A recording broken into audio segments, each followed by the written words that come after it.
Hello, everybody. Welcome, welcome, welcome. Tonight, our guest is Austin Lee, a two-time kidney transplant recipient who was born with the rare kidney disorder, posterior urethral valve, or capital PUV, and become one of the most active and influential kidney advocates in America.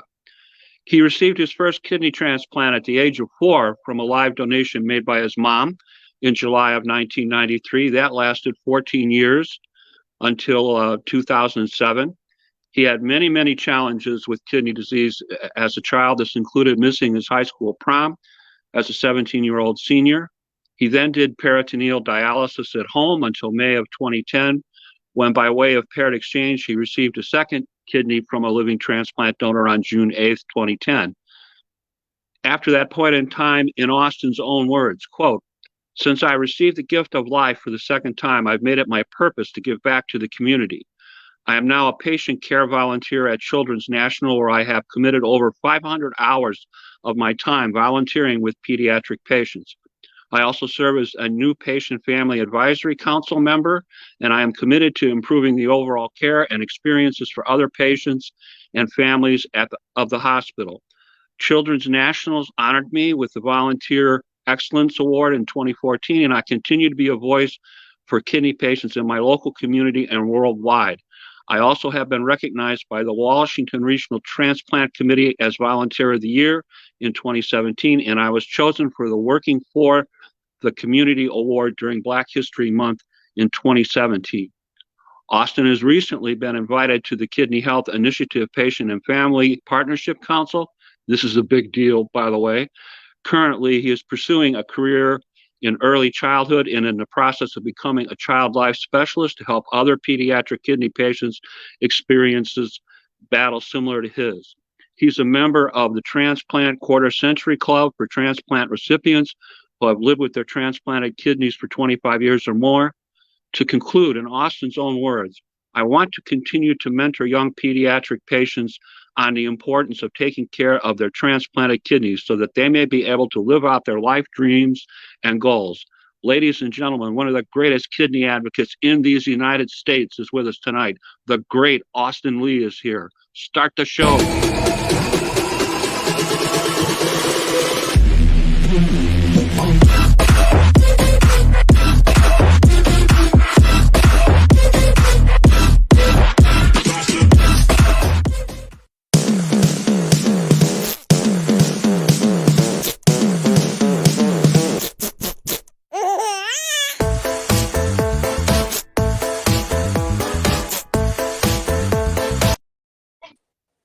Hey, Austin, how you doing, buddy? How you doing, Jim? All right, all right. Better late than never. Did Yeah. I correctly state all the info in the introduction about your background, education, and experience correctly? Oh, you did. You did wonderful. God bless you for introducing me. I appreciate you having me on the show and inviting me. I know it's been a long time coming because I know we spoke about this before. And one thing, because I like to kind of relax and have a good time and have fun. And that one thing I noticed before the show had started, I heard like a baby cry, and I was like, oh, I was like, that's what I hear at work all the time. So it's like I felt like I was back at work right then. I was like, we got the infant room all over again. But it's awesome. Thank you. Oh, great to have you. Great to have you. Tell us a little bit about this Kidney Health Initiative Patient and Family Partnership Council. What does it do, and what is your role? So right now, I've been accepted as a new member of the PFPC, and it's all about innovation and development of safe, effective, patient-centered care therapies for people with kidney disease. And so, just helping to give people, more of a voice, and to change the status quo of the future of kidney disease, as far as patient-centered therapies, home hemodialysis, home peritoneal dialysis. Helping just to change the process, the giving people more of a choice in their hands of and just I wanted to join the PFPC pretty much to greater my knowledge on kidney disease, my education of kidney disease. And it's just so every day that I wake up, there's so much to learn. There's so much to learn every single day. And everybody that's on the Kidney Health Initiative and the PFPC is wonderful. I look to them. I tell them I'm going to call them all the time for me to be mentored. So I'm looking forward to that opportunity. And thank Great. you, Jim, again for mentioning that. I appreciate that.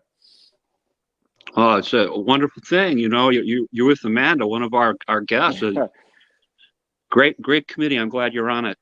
Tell us Yes, a little yes, bit and about your yeah, thank you so tell us a much. little bit about your background. It's a little different than most people's. Where were you born? Where did you grow up? Talk a little bit about having kidney disease since birth. What's Yeah. going on?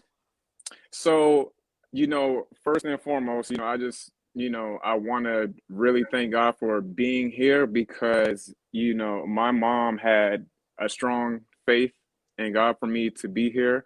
I was born in Frankfurt, Germany, on a military base. My father was in the military. This was back in 1989 when I was born in Frankfurt, Germany, on Ramstein Air Force Base.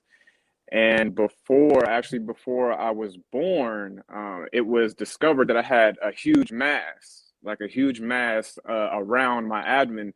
The physicians didn't really know what it was, but before that, my mom was like kind of pushing to have an ultrasound.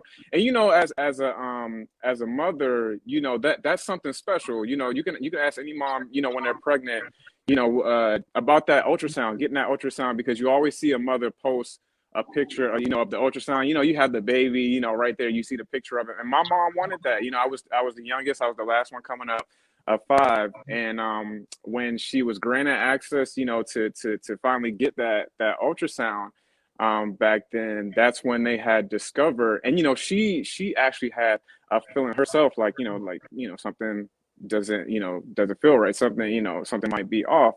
And then that's when it was discovered that I had that huge mass around my abdomen. And around that time, I wasn't given much chance of a survival rate. If you can I can only imagine, my mom and my dad going through that, already having four kids, and then, physicians coming in saying one thing. Like I said, my mom had a strong belief. She had a strong faith in the Lord that, she was gonna have her baby. She was gonna have her baby. She was gonna have her son. I love her dearly with all my heart for that. And she was able to give me life. I was born. It was there were things said as far as, he may not be able to function in society. He may not live long.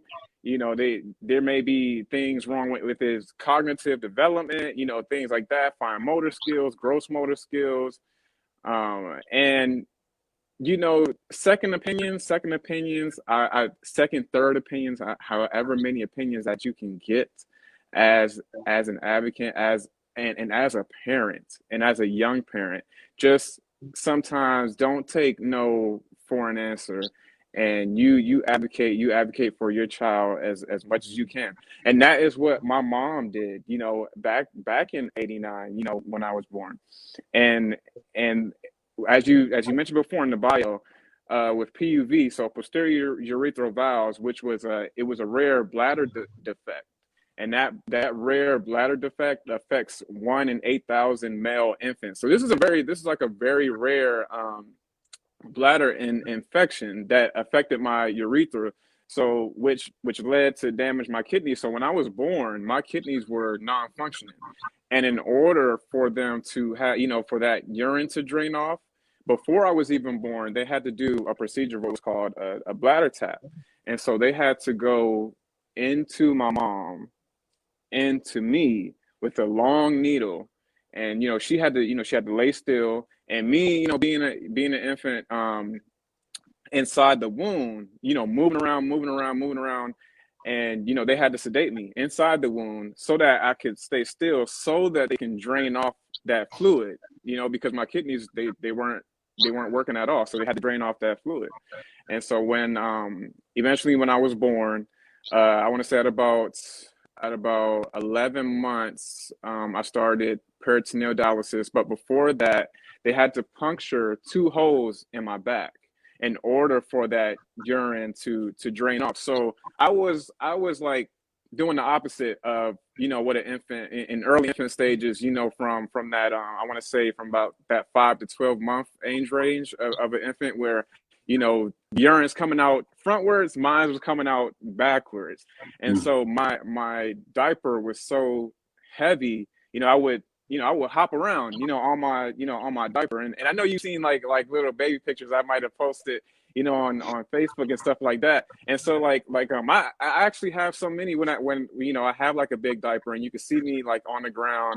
And you know, kidney disease, it affects your bones, right? It affects your bones. You know, a lot, you know, now, you know, I take like magnesium, and I take like, you know, tons of stuff like that for my calcium and things like that. And you know, as a younger infant to toddler stage, I didn't learn to walk till about almost 2.5 years old, because it affected my bones so much. And so it you know, if you go back and look at some of my pictures as a younger child, I was very short because kidney disease, you know, affected, you know, it really affected my growth, you know, beforehand. So it really affected my growth early on.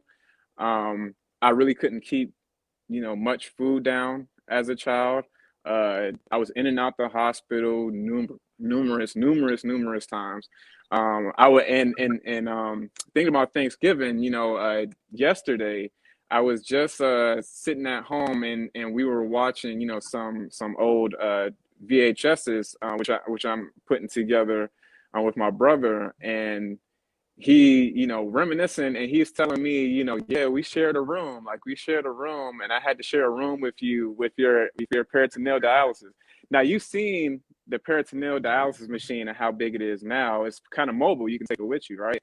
So in the past, it was high, and it was like you had all these, you know, water jugs and stuff like that. And think of, you know, my brother back then, he was probably no more than like you know, about 11, 12 years old, and he's having to take care, you know, having to help take care of his little brother on peritoneal dialysis.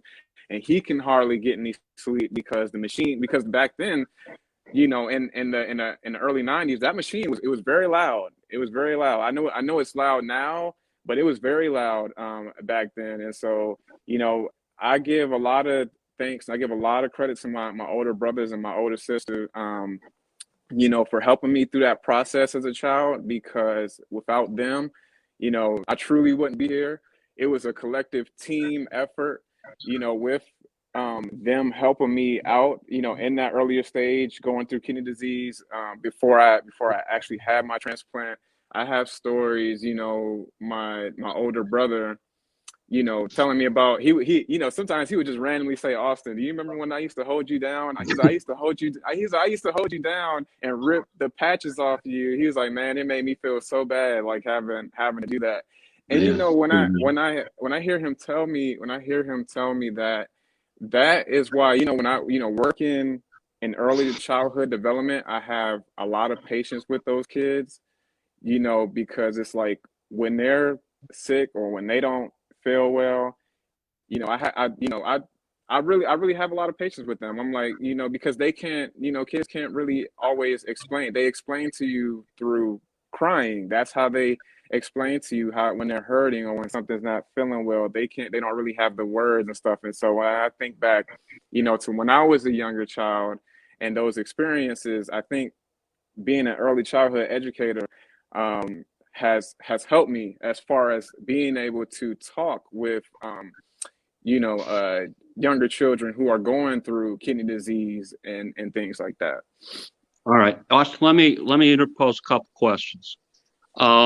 I understand that you received a kidney transplant, a living donor gift from your mom in Yes. July of 1993 at the age of 4. Can you tell us a little bit about that? Yes. So my mom, she was a perfect match for me, but before she went through the process, she had to lose a lot of weight. So, and this was you know, back in 1993, and she went to a physician. I want to say she went to a German. I want to say she went to a German doctor, and she had to get a second opinion because the doctor, was saying that, you're not, losing enough weight. And my mom, she's going back and forth to Children's, dropping me off at the clinic, and they're saying, you're looking good. What are you doing to lose this weight? And so my mom, she was just like, I don't know, I really don't know what to do. And so she happened to go to Washington Hospital Center, here in Washington, D.C. And that's when, that physician at that time happened to, look over everything that, that I was going through, look over my whole health situation. And, he was looking and he said, well, everything seems to be coming out fine. When do you want to do the transplant, basically? And she was like, oh, wow. Like, let's do it. And I have to get the exact like information on this, but I believe because I was talking with my mom, but me and my mom were the first mother to son in Washington D.C. from one hospital to the other. As far as living donation, we were the first in the DMV area, African American, and so yeah, and she donated from Washington Hospital Center.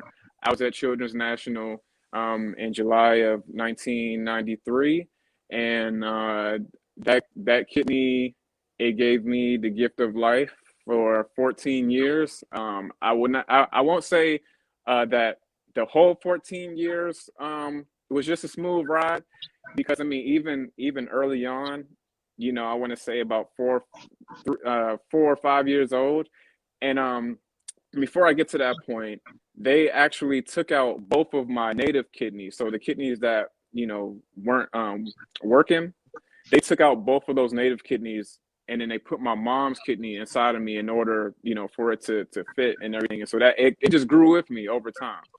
And that, like I said, that kidney gave me the gift of life for 14 years. God bless her, for doing that. She loves to tell me about her creatinine all the time. She's like, I went to the physician, I went to my nephrologist, and my creatinine is this, and this, which I love to hear from her. And yeah, it gave me a wonderful life for those 14 years. Okay, and unfortunately, you went through a rejection, and you were on peritoneal dialysis again for a Yes. 3-year period. But on June 8th, 2010, I read that you received a second kidney transplant from another living donor under a paired donation exchange method. Can you talk to us a little bit about that? And is that Stella Christian? Do I have the name right? Yes, absolutely. God bless her soul, Miss Stella Christian, uh, who did the most unselfish act and blessed me, and she is the reason, why I continue to be here, to have the energy, to be able to give back and share my story. And yeah, when I went into kidney rejection, I really, it really came out of nowhere. Really, it just hit me like really really fast, kind of, over time. And I remember before it rejected, I was dealing with a lot. My grandfather was getting ready to was going through hospice care, so he was about to pass, and this was in 2006. And we actually had his funeral on my birthday, so that, that stress, my mom was going back and forth from Jacksonville, Florida, to Washington D.C., and I'm in my senior year in high school, and I'm trying to, manage my medications, in which my father, he was really good on me about, staying on me about taking my medications and stuff like that. But it got to a point, I'm 17, 18, and it's like I'm trying to keep up, with graduating high school. Like you said, I have the prom going on here. My mom isn't in town because she's having to take care of my grandfather down in Florida. So, it's just a lot of things going on. And then at that time, I was always the kind of person that like didn't really like to say much like when I was sick. So I was just like, I was just kind of like stayed to myself. And like, cause I was always like a shy person. I wasn't always outgoing as I am now. I'm still kind of like a shy person at times. Um, but yeah, it went into rejection in 2006, and I was, I was rushed in, and I had to do emergency dialysis actually, where they had to put the catheter in my neck, and so I had to have a catheter here in my neck, and that's where they put me on a lot of steroids, and they were trying to bring back the kidney function, but I just remember my nephrologist from Children's just saying, that we did everything that we could. It was acute renal failure. So and yeah, and I went on peritoneal dialysis for 3 years. And once again, I want to give credit to my older brother for helping me make that decision on receiving peritoneal dialysis, because at the time, before that, I was doing hemo, in center for about I want to say about a month. And that's when, me and him, because we have a really close relationship, and we were talking, and he was saying, you still want to work, you still want to go to school and all that kind of stuff. You should kind of do the peritoneal one, because he was like, you remember you used to do it when you were little, and you could still kind of, you could still kind of go to school, you could still go to work. And I was like, okay, all right, let's do it.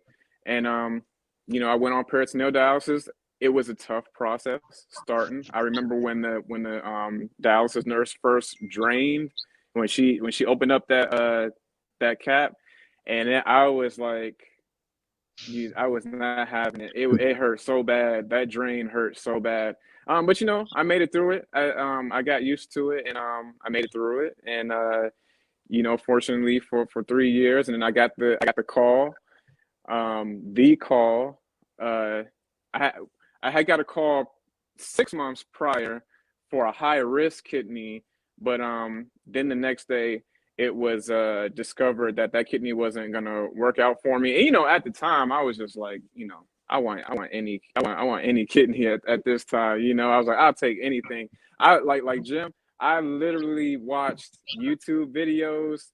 Um, it was happy for me to see other people get a kidney transplant. I was just looking, like, just them packing their bags, and some people staying at a hotel, and some people would just like rushing to the hospital. I'm just like, oh man, like that's got to be a good feeling to get a call in the middle of the night for something you've been waiting for, and just go. And like, I was really like pushing for that kidney. I was working hard for that kidney every day, getting on the phone, making those phone calls to the transplant coordinators, making those phone calls to the health insurances, doing everything that I could to stay compliant in order to get on the list, to receive that kidney transplant.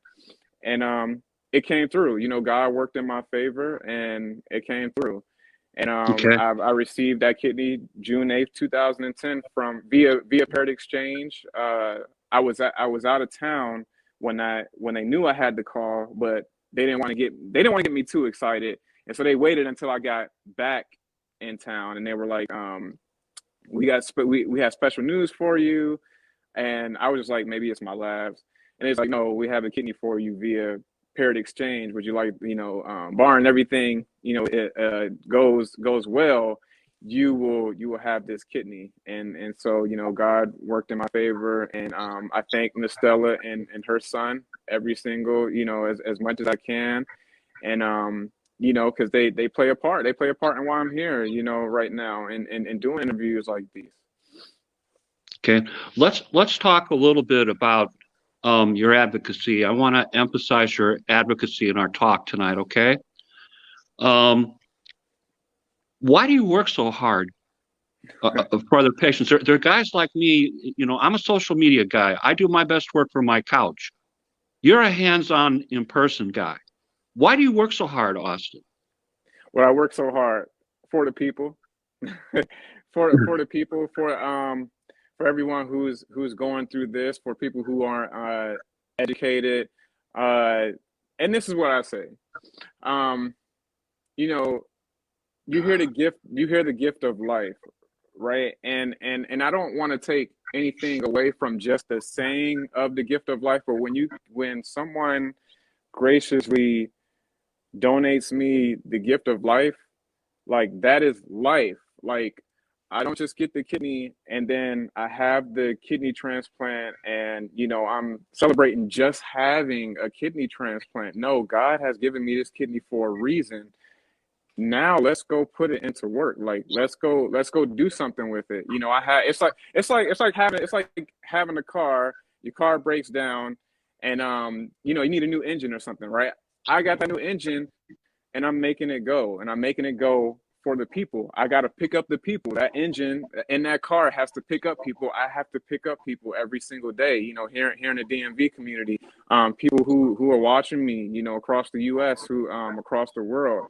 Like I have to be that person that's there for them, and you know, and you know, he's saying like, why do you work so hard? It's you know, and I believe I get that too from my grandfather and my dad. You know, my grandfather was a preacher, and you know, and he worked really hard. My dad is also a school teacher, so I just, you know, I get a lot of like, you know, the work ethic, you know, and for my family, and then also thinking about, you know, those doctors that said I shouldn't be here, that, you know, told my mom, you know, it would be best for you to have an abortion. I think about that every single day, and you know, I just have a drive. I just have a never-ending drive, you know, just to just want to help people. Okay, let's talk about some specific aspects of your advocacy. I understand that you're doing a documentary concerning pediatric kidney disease and your transplant journey as a pediatric nephrology patient for Children's National. Real brief, Austin, can you tell us a little bit about what's going on with that? Oh yeah, so me and my brother, we're actually like so sometimes I post little clips here because we're actually sorting through like the things that we want to put together in the documentary, you know, being from, you know, 4-year-old patient at Children's National all the way up until, you know, I'm 32 now, and you just showing people that, you know, my history of a pediatric nephrology patient from being younger to still, you know, maintaining staying in the hospital and being able to give back, showing what you can do regardless of what was set in front of you. And then also my main agenda for this is to be able to get it out there to the moms and to the dads of, you know, younger pediatric patients who may have questions about, you know, my similar journey, who have questions from my mom and dad, you know, and also for the family members, because you know, I feel like sometimes, you know, the brothers and the sisters kind of get lost in that, and you know, it's a whole family thing. It affects the whole family when you go through a life-threatening illness. I'm looking through certain points in your resume, so to speak, about your advocacy. You did a news story for UNOS that got published in transplantliving.org. You've done a video for the National Kidney Foundation and the Donate Life America Foundation for National Minority Donor Awareness Month. You're part of the Speakers Bureau for the American Association of Kidney Patients. Tell us a little bit about those projects, those things that you're working on.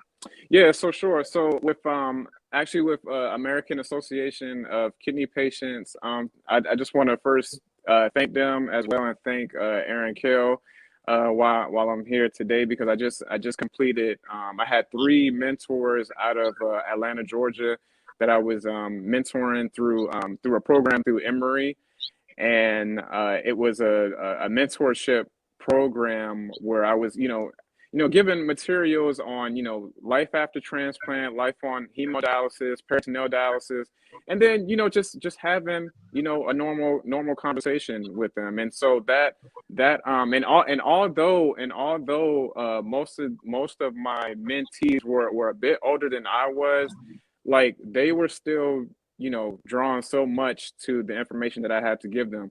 And I was drawn off the information that they had to give me, because they gave me insight, a lot of insight of what they have to go through, in center hemodialysis. And then also for with NKF last year, I completed, via Zoom. It was called Take Charge of Your Kidney Health. So helping people manage, their kidney disease, between the stages of 2 to 5 in kidney disease, and just like, different things of like how to cope with stress, relaxation therapies, just different things on how to cope with their kidney disease, and take charge of their kidney disease. And then also you mentioned the UNOS luminaries article that I was in, and just helping to bring more equity to African Americans as far as organ donation and transplants in the community. Okay. One of the coolest things that I've read about you that I kind of dig about your advocacy. When you were a child, you were granted a wish from the Yep. Make-A-Wish Foundation. They sent you to Disney World. And now it's my understanding that you are a wish granter for the Yeah. Make-A-Wish Mid-Atlantic Foundation. Can you talk to us a little bit about that? Yeah, and I actually brought on this. They just gave me the shirt. They just sent the shirt today. So yeah, shout out All to right. Make a Wish. I appreciate them so much. Uh, I remember having that wish granted. My mom, before I was almost too late, to the point where I almost didn't get a wish because I almost didn't make the age. But she was actually reading about it, and then I want to say a social worker from the hospital, either a social worker or a child life specialist, had mentioned to her about Make a Wish, and she was like, Austin never. They were like, Austin, he qualifies for a wish, and she was like, he never had a wish, and she, applied for me to have Make a Wish, and they came to my house. Now my first wish was to meet Michael Jordan. The second wish was to go on a shopping spree, and then at that time, around that time, it was I believe Disney was very popular at that time, and like, I had the support of my family that helped me make the decision of going to Disney World, and I got to go to a place called Give Kids the World, in which they house those kids who have wishes. It's located in Kissimmee, Florida, and they have all types of fun activities, all different types of things at Give Kids the World, for those kids who have had a wish granted, and being able to stay there and having them take care of it. They took care of everything. Everything was free for my family. I got to go to the front of the lines of every ride at Disney, Universal. But for the bigger point was, when I was done, with that trip, I wanted to give back. Like, I wanted to give back. I wanted to, just seeing the other volunteers and how they treated me and my family. Being 14 years old at that time, I was like, I want to do this, when I get older. And so, I it was always on my what I like to say, volunteer give back bucket list, was to become a wish granter for Make a Wish, and I will be starting that very, very soon here at Make a Wish Mid Atlantic, here in the Washington D.C. Area. And I'm looking forward to just helping to grant wishes of other kids, and helping their families understand, like, how special that is, that you get to have something, and just being able to help them maneuver, even in COVID, for a wish, and I just want to be able to help the families Uh-oh. and help the kids and help There them we go. decide. Oh yeah, you're good. All right. Yeah. Yeah, you're So, good. and You're that's why I good, said buddy. that's why. Okay. Thank you. Yeah. So I said that's why I choose the field of early childhood development, because I just love helping children have a choice, in what they believe in. Okay. Your dedication to pediatric patients, pediatric students is remarkable. You teach preschool students, correct? Yes or no? Yeah. So I teach infant to preschool. Okay. And it's also my understanding that you are a patient care transplant volunteer at the Children's National Medical Center, both the heart and transplant unit. And right Heart at the moment, H. Yep. Yep, Right at the HKU. moment, you're doing a Christmas drive. Is that right? Yeah, Can you with tell us a little bit so about this that? Yeah, so this year I'll be partnering with Sharon Rouse, where she wants to. There'll be over 25 kids in the dialysis unit. They've been doing at Children's. They've been doing a holiday party since the 80s. It's a bit different. It's been a bit different the last couple of years. Because of COVID, and just being able to take them things, understanding what they need, especially, because a lot of our kids that are at Children's right now, who are on dialysis are in the Ward 8 of Washington D.C. A lot of low income families, and just wanting to be able to spread holiday cheer, and be able to partner with Sharon, and just be able to give back to those kids, as much as I can, because God has given me so much, and I just want to give it all to them. And that's another reason. And like, because my mom kind of asked me a similar question about working so hard, and I always like to say, so I can give it back to as many people as I can. And that's what I want to do, and that's what I want to do for these kids, and that's what I want to do for their families in the hospital, because they need it. And being a patient care volunteer, like there's like certain rules and stuff as far as like talking about medical things like that you're not allowed to as a volunteer, because it's just supposed to be play based. But since I have a long history at the hospital, they've made an exception for me. So they're just because they understand that, like, my story, when I speak to those families, to those patients, they get drawn in, and and it helps them. So a lot of times I'll go up on the heart and kidney unit at Children's, and there's a nurse that'll say, "Oh, can you go visit with this patient? He's having a hard time taking his medication." Or, "Can you talk to this patient? He was just diagnosed with kidney disease." And that's very, very, very special. And I have a lot of my peers here in the DMV community, some who are still on dialysis, but some who have had a transplant, and they tell me that that, like, they look up to me, here in the DMV area, and I'm just like, I'm just blessed that God has chosen me to do what I do, and a lot of times, like, I want some of them as well to be able to come up, to let them know that they can do the same, that they can do the same, whether it's giving back, whether it's something that they want to do in employment, that you can do whatever you want to do, as long as you just you stay focused, and you stay humble, and and you just do right by people, and I just have, like, a really, really caring heart, to give back. And I'm looking forward to, like I said, returning in a couple of weeks for the evening shift, because I was a daytime volunteer, when before I went back to work, and now I switched to evenings because of my work schedule. So I'll be going back, but not on the floors just yet. So just Mhm. like around, just like orientation, just like in the office, and things like that.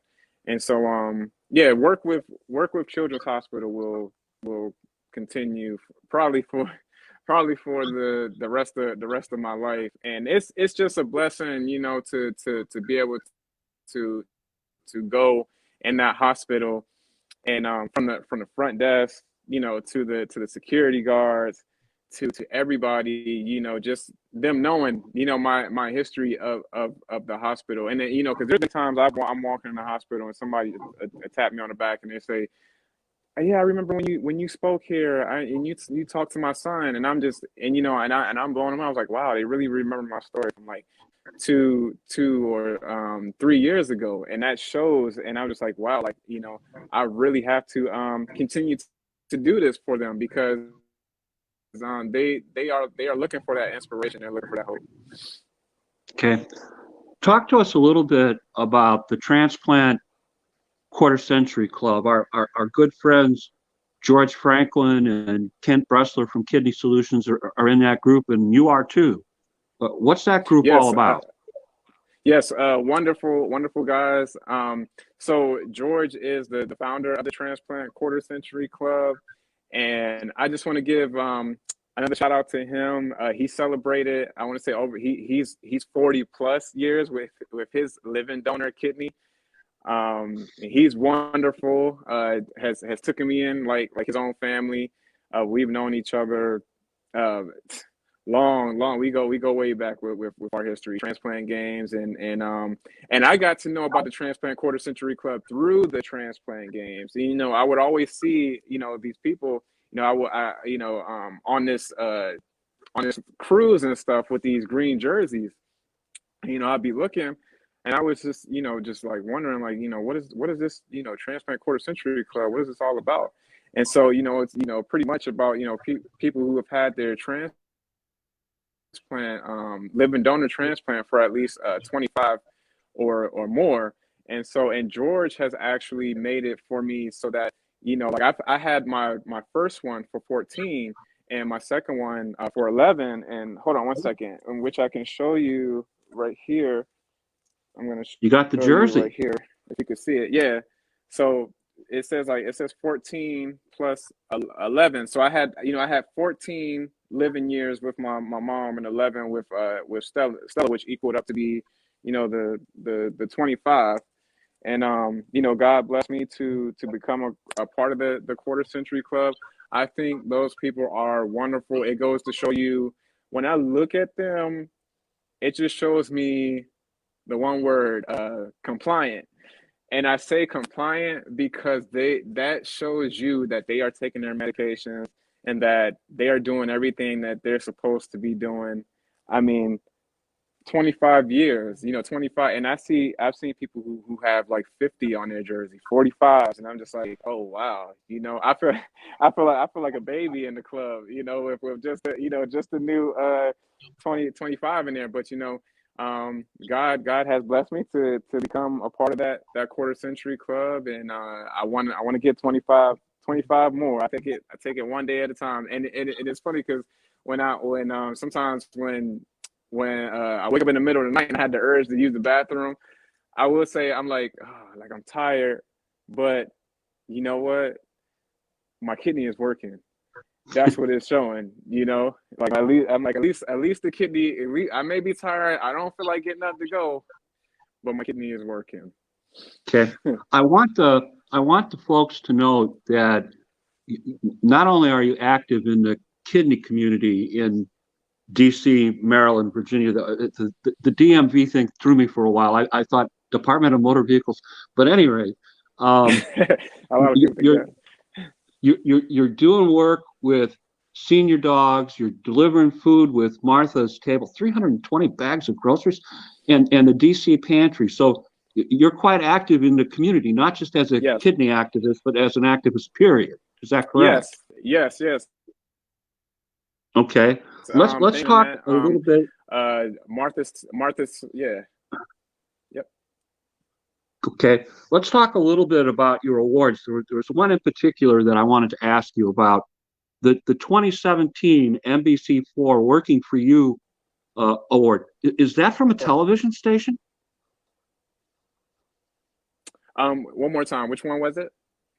The 2017 NBC4 Working the number 4 You Yes. award.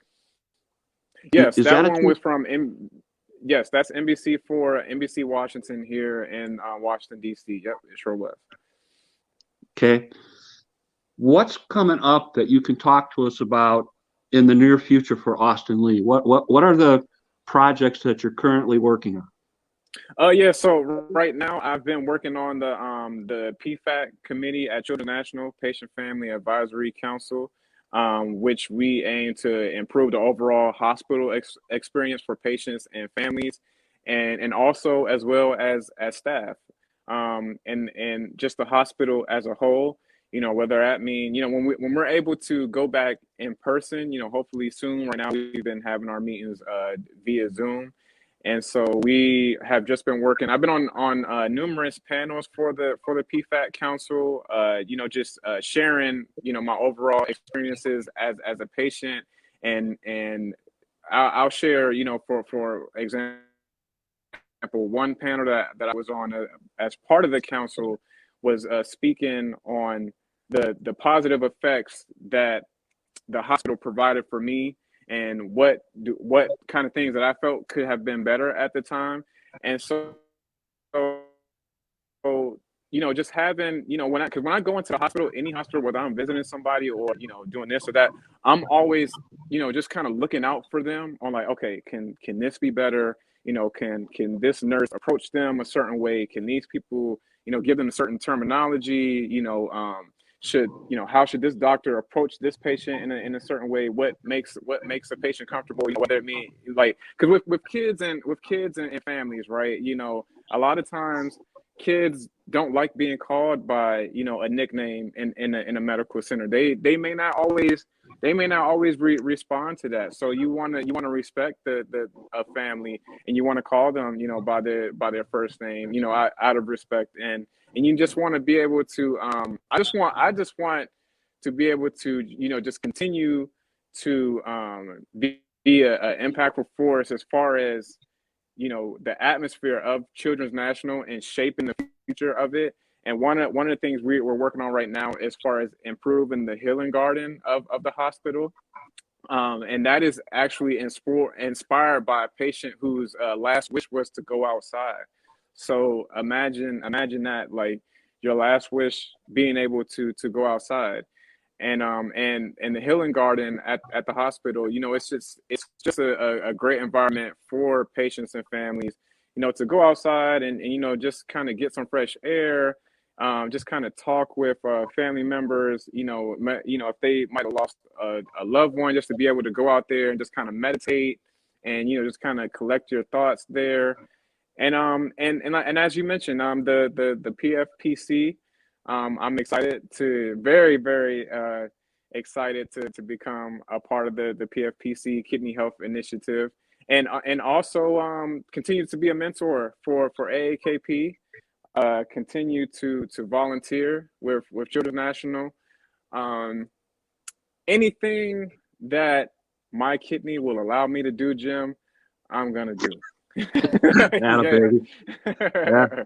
And I'm gonna do it, and I'm gonna do it for the people, because Miss Stella did not just give me this kidney for no reason. And also continuing my education in early childhood, becoming a child life specialist, just helping patients through stressful procedures, when they're going through a needle stick, when they're going through a IV stick, and they don't understand, just having them understand on an age appropriate level, whether that means, learning through play, and things like that. And as I mentioned before, a lot of children, they learn through play with things. So you have to sometimes, with a child, whether they're about to get stuck or they're about to have a procedure, you have to approach them, and you have to understand how to get down on their level, and how to speak to them to make them feel comfortable, to be able to open up and share with you. And also just continuing to be a voice for the teens who transition to adult care.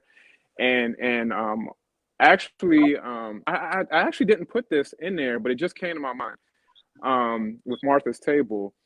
So I was actually chosen to be on the strategic planning team for Martha's Table in Ward 8 of Washington, D.C., to help continue with their nutrition and health program that they have. And that is very big, because Austin? Uh-oh. We kind of lost our guy here. And I was down to my last question. So, but as you can see, what a terrific kidney story that Austin Lee has, and just tremendous background in kidney advocacy, which is the main thing I wanted him to talk about tonight, with the various things that he's doing in the community. And yeah, there he is. He's back. Yeah. I don't know what happened. It just snapped out. I was like, oh, what was that? It must have been something I said. Let me do this, Austin. We're down to our last question. Is there anything you would like to mention before we conclude tonight that either I forgot to ask you about, or that you forgot to mention earlier. Is Oh there yeah, anything you'd like to so discuss with us? yeah. So a couple of things regarding here where I live at in the area. And also I just want to continue to encourage people all over who are watching this just to even if you're not dealing with a life-threatening illness right now, continue to get your health checked up, like please, because a lot of times, years can go past, you think that you're healthy, and that's all about, being able to prevent, kidney disease. And even if it's not kidney disease, you just something else, whether it be high blood pressure, diabetes, things like that. I just want people, to understand, how important that their health is. If it's at least going once a year or twice a year, just please go and have your health checked up. And also like I said, I was actually talking to my guy. His name is Mo Better, and he does a lot of work in the community for it's called Santa Claus, and that is through Safe Shores DC here, in which if you donate $1 to Santa Claus, it goes right now. He's raising money to go towards sexually and physically abused children in the DMV area, which he has been promoting for so many years that he's been doing. And I just continue to want to connect with people here in the DMV area, as well as people all over.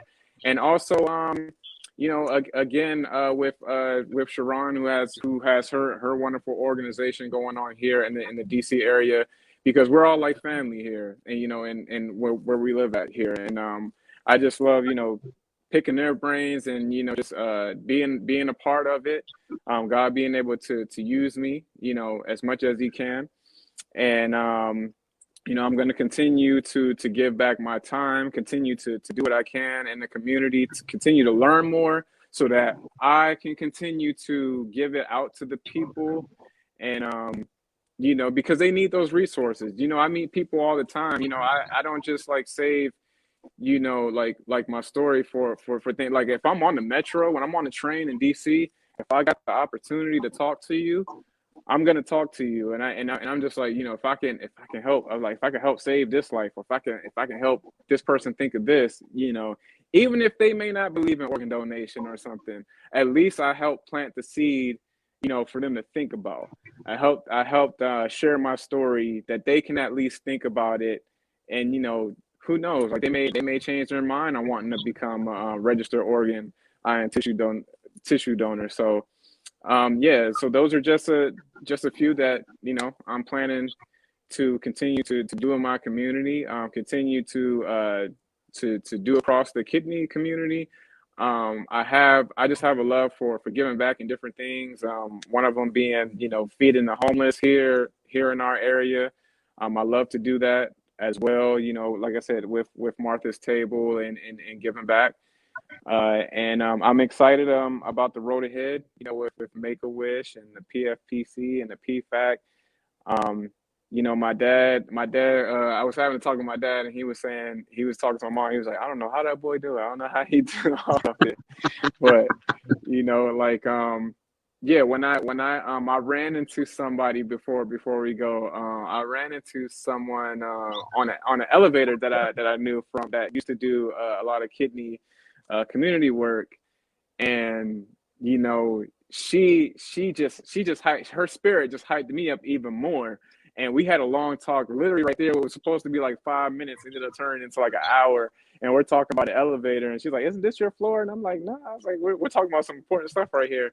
And so she kind of really inspired me, let me know, like, we got to continue to do this, because this is a never ending thing. And if I can be a part of different councils, different part of innovations to help patient-centered therapies to change the status quo on kidney disease in the future of it, to help make things a little bit easier, as far as like speaking on Capitol Hill, advocating for living donor protection acts, Medicare, and things like that. Because I'm blessed, with my job, with having insurance through the job that I work at. But not every kidney patient is blessed with that opportunity.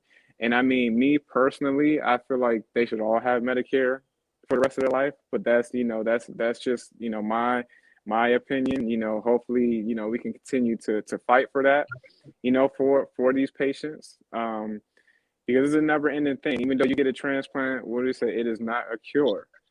It is a better way of living. I feel like, if you're on dialysis, but it is not a cure. Like, we still go through things. Like, I still have my water here, and I have to drink water to keep from. There you go. Oh, I like that mug too. And I have to continue to, take care of my kid. I mean, sometimes when I get sick, like, working in early childhood, there's been times when I got very sick and I had to go and I had to be admitted into the doctor and, into the hospital at Georgetown. And that's because I have a low immune system. A kidney transplant does not just cure me from all of that.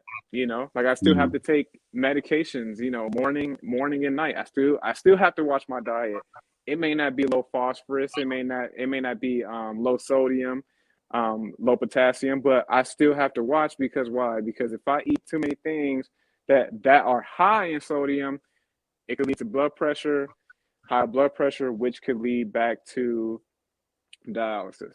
So, I just want to continue to be able to work with people like you, Jim, because I see you inspire me as well.